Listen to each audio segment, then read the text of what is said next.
Straight up Slavic people. I don't want to sound like I'm praising a race or saying that one race is better than another, but Slavic people are straight up the most interesting people to talk to. I know that they are evil people who are Slavs. I'm not saying they're perfect. There have been Slavic people who were monsters. That is very true. But straight up Slavic people, they make the best conversers. They make the best. What's the word? Interlocutor. I hate that word. It sounds like a train station. It doesn't sound like a real English word. They make the best. They make for the best conversation. They really do. American people, a lot of American people, I don't know. They're just like, well, our man Trump going to save us. Serbian people, Polish people, Russian people, you talk to them and they're saying, let me tell you how this began. We have to go back to the year 800 AD. See, one day I'm going to sit down and actually watch the entire Tucker Putin conversation. But here's the thing: I've watched a little bit of the Tucker conversation with Putin, and from what I have seen, it just looks like every conversation that I've had with a Slav. Straight up, it looks like every conversation I've had with a Slavic person. And American people are saying, "Oh my God, this conversation with Putin is so fascinating. I've never heard anything like this. I've never heard a conversation like this. It's so amazing." Blah blah blah blah. And the reason why Americans are so fascinated by the conversation is because they have never had a conversation with a Slavic person before. They've never had a conversation with a Slav before. They've never sat down and actually talked with a Slavic person.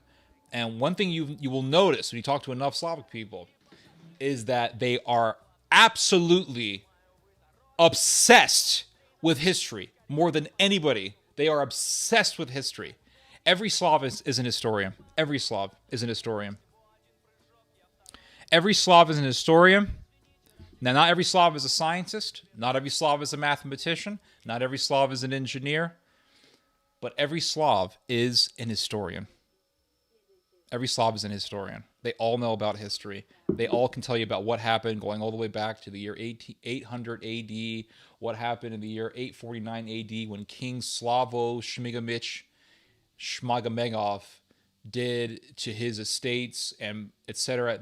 They'll take you back to some peasant revolt that happened, and somehow that peasant revolt has something to do with something that's happening now. And they're just fascinating to talk to, straight up. I'm not saying they're all angels, right? No race is perfect. I get it. But straight up, they know how to have a conversation.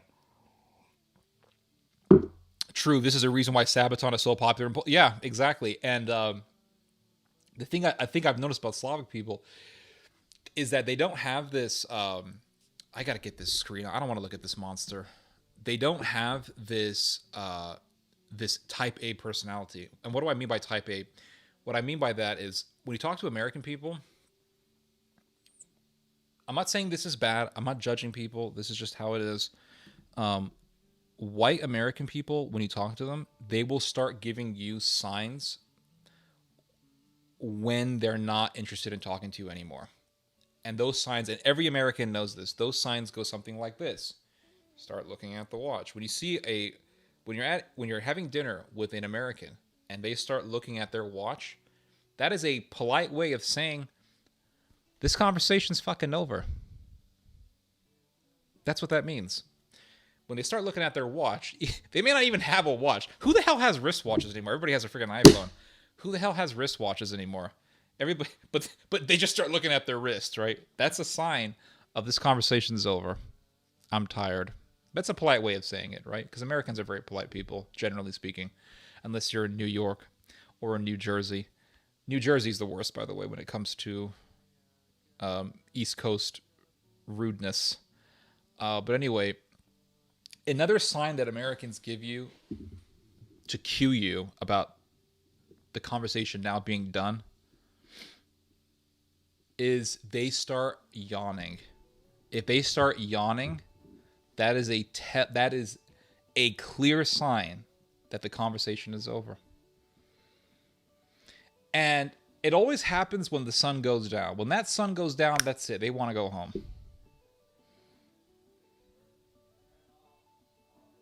Another thing that they will do, and maybe they do this in Russia, I don't know, but I've seen this before, is you'll be talking to them, and all of a sudden they'll say, "I have to go home. I have to go feed my dog." Oh, that's such an easy one. Okay. I had a girl tell me that one time. I was on a date with her, and she said, "I have to go home and feed my dog." Okay. Never saw her again after that. But that's how they end conversations. And it doesn't matter if you're talking to an American in real life or if you're talking to them online, they all kind of do this thing. Now, I'm not saying this is bad. It just is what it is. And I don't mind it either because sometimes I don't want to talk for that long. When you talk to Slavic people, they'll talk for hours. Straight up hours. They just go on and on. They love talking. And she didn't have a dog, yeah. They just go on for hours talking. And it's great. I mean, but the thing is this, what is the point of a conversation? What is the point of a conversation? The point of a conversation is to continue the conversation. The point of a conversation is to keep the conversation going. That's the point of a conversation. Now, I didn't make up that saying. It was written by a Chinese philosopher who was quoted by Michael Savage. I was listening to the Savage Nation years ago, and Michael Savage said this. He said that this was said by a Chinese philosopher. So I've kept that in my mind for years. Ever since I heard it, I kept it in my mind. So the point of a conversation is to keep the conversation going. And if you can't keep the conversation going, then you end it. Because if you can't keep the conversation going, then the energy in the room declines. It goes down. And you start having feelings of awkwardness, or you start having feelings of striving to continue the conversation when you really don't want to. And the conversation should end, frankly. So that's how things are. But if you can continue, here's the thing about conversations that I've noticed. If you have a ton of energy in you, and if you have a lot of things that you want to talk about, and you have a lot of thoughts and ideas that you want to express, and you're enthusiastic about what you want to express, most of the time the other person or the other party in the conversation is going to receive that energy. They're going to notice it, even at the subconscious level. They're going to notice that, and they're going to be interested. And you continue the conversation. Conversations end when both parties have nothing else to say. That's usually how conversations end. Or they can end when you have one person who's interested in the conversation, but the other person, for some reason, is not. And the conversation should end. But once you start feeling the energy declining, you should end it. You should end the conversation. But if you have something interesting to say, and the person is reciprocal, and most of the time they're going to be reciprocal, then the conversation should continue on. One thing I've noticed about conversations, and this is really... I've just noticed this so much. I will notice in a conversation that there's nothing to say, right? Or I have nothing to say. The other person has nothing else to say. And so I will say, okay, let's end let's end the conversation, right? So it was nice talking to you. I need to go, blah, blah, blah. And the other person will say, okay, it was nice talking to you. And for some reason, once I say, okay, that's the end, for some reason, something happens in my brain where my brain relaxes, and all of a sudden I have things to talk about. And I'll say, oh, one more thing, and the conversation will go on for another hour. And why does my brain do that? I really believe my brain does that because once I say, it was nice talking to you, I need to go, that sense of obligation of having to continue the conversation ends. And once that obligation ends, there's no more pressure and you relax. And your mind is more relaxed. And so when your mind is relaxed, that's actually when you start developing thoughts. You're always thinking, but that's when you develop interesting thoughts. And that's when you, for some reason, being relaxed just triggers ideas that you've had in your mind, but that you couldn't really recall during the conversation because you had this sense of pressure. And when you're under pressure, you're not at your optimal stage. at anything. Like when you're under pressure and you feel stressed under pressure, right? 'Cause some people can function very well under pressure because they've been conditioned to function well under pressure. Like fighters have been conditioned well to fight under pressure and be relaxed under pressure. But if you're out of your element and if you're out of your element and you are and you're under pressure and you have a sense of stress, you're feeling stressed, you're not at your optimal level of function in anything. Having a conversation, doing a physical activity, playing an instrument, doing a speech, doing a debate. If you have a sense, if you're feeling stress and you're not feeling comfortable, you are not at your optimal level. But when you are relaxed, I mean, the world is your oyster. You can bend the world to your will. You can bend a lot of things to your will. Not everything, but you can bend a lot of things to your will. You can be talking to somebody, and you have sometimes when we're having a conversation and it feels awkward, we have a feeling of stress, and we don't know what to talk about. And so I've been in those situations before, and so I'll say, well, it was nice talking to you. I have to get going. And then for some reason, my brain goes, it's over. And when that feeling comes and that sense of relaxation comes, all of a sudden, ideas that I had in my mind but that I couldn't recall during the conversation come up. They get triggered because I'm now relaxed. It's very weird how it works. And then I'll say, well, there's one more thing I forgot to mention to you. And the conversation will go on for another hour or even 2 hours. Why? Because we're relaxed, right? It's really weird how it works that way, but Slavic people, really good at having conversations. Being relaxed, triggering good ideas explains why the best thinking is in the shower. Yes.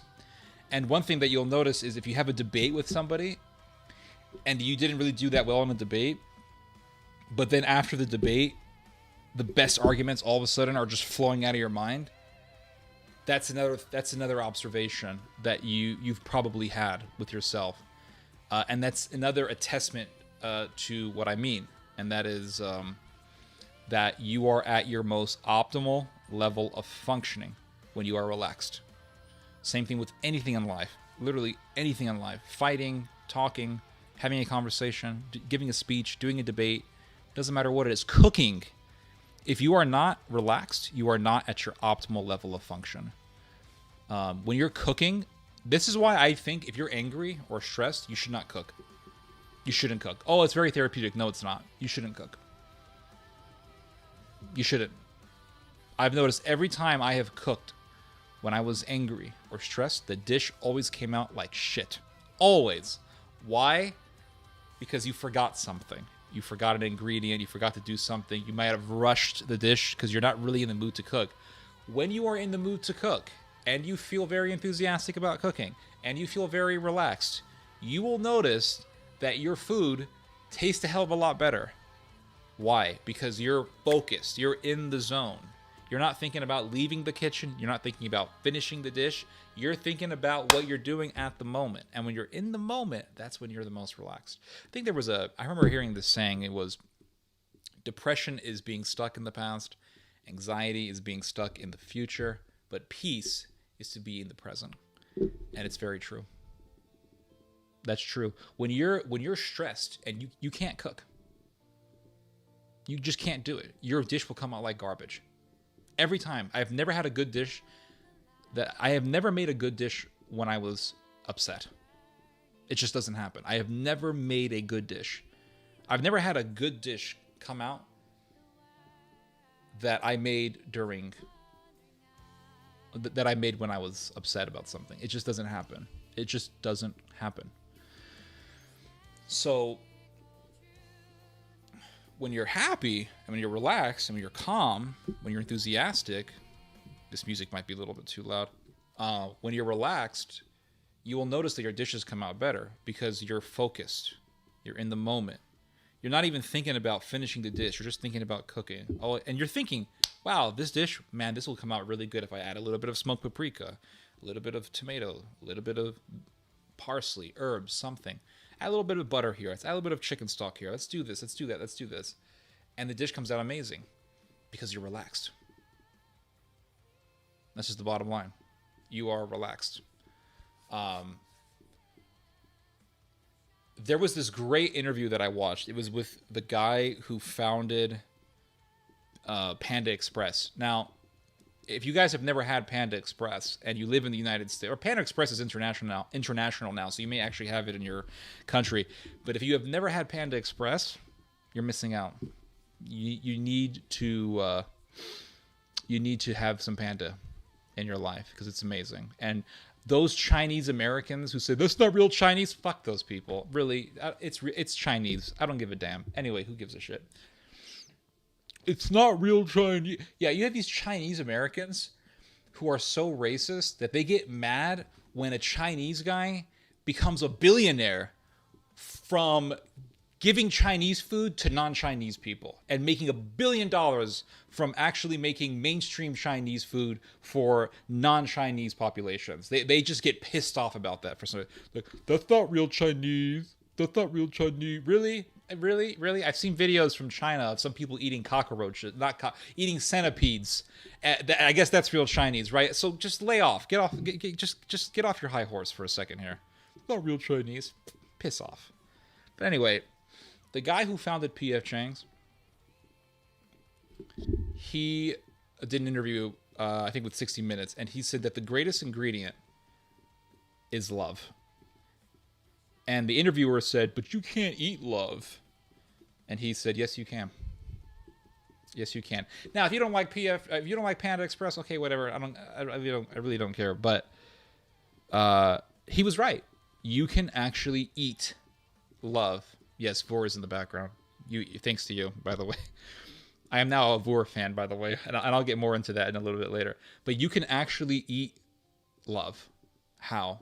Because when someone cooks dinner and they're relaxed and they're thinking about the flavors and they're thinking about how to make this dish good and they're thinking about all these things and the dish comes out amazing and you eat the dish and it tastes amazing, you are eating love. Straight up, you're eating. That's love. You're eating it right there.